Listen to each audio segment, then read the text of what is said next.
Sa ibang balita, 6 na buwang suspendido at walang sahod ang 12 opisyal ng pamahalaang panlalawigan ng Catanduanes, kabilang na ang Vice Governor ng probinsya. Kaugnay ito ng reklamong isinampa ng mismong gobernador dahil sa umano'y irregularidad sa Quick Response Funds utilization na hawak ng Vice Gov. Kung si Gov kinasuhan si Vice, may nakabinbinding reklamo sa Ombudsman kaugnay ng anti-graft and corrupt practices na isinampa ng VG laban sa gobernador ng Catanduanes. Narito ang detalye.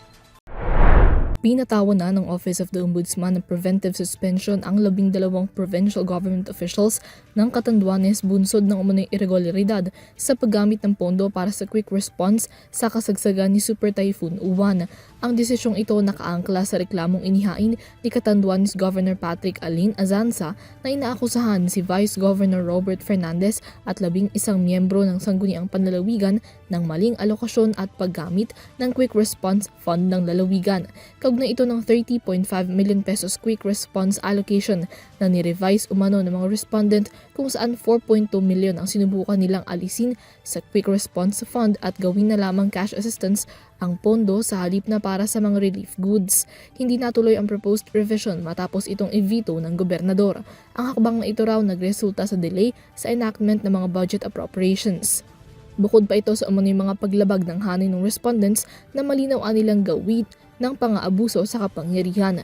Kaya habang nagpapatuloy pa ang investigasyon ng ombudsman kaugnay nito, suspendido muna ng 6 na buwan at nang walang sahod ang 12 respondents ng reklamo. Bukod kay Fernandez, kabilang din dito sina SP members Josevan Balidoy, Giovanni Balmadrid, Jose Romeo Francisco, Alvin Rodriguez, Edwin Tanael, Lorenzo Templonuevo, Arnel Turado, Dean Roberto Vergara, Tito Villamor, Santos Zafe at Rafael Zuniega. Maliban sa reklamong ito, may hiwalay na kaso namang isinampa si Vice Governor Fernandez laban kay Azanza kasama ng Anti-Graft and Corrupt Practices Act, Abuse of Authority at iba pa. Nakabinbin pa rin ang reklamo sa Office of the Ombudsman.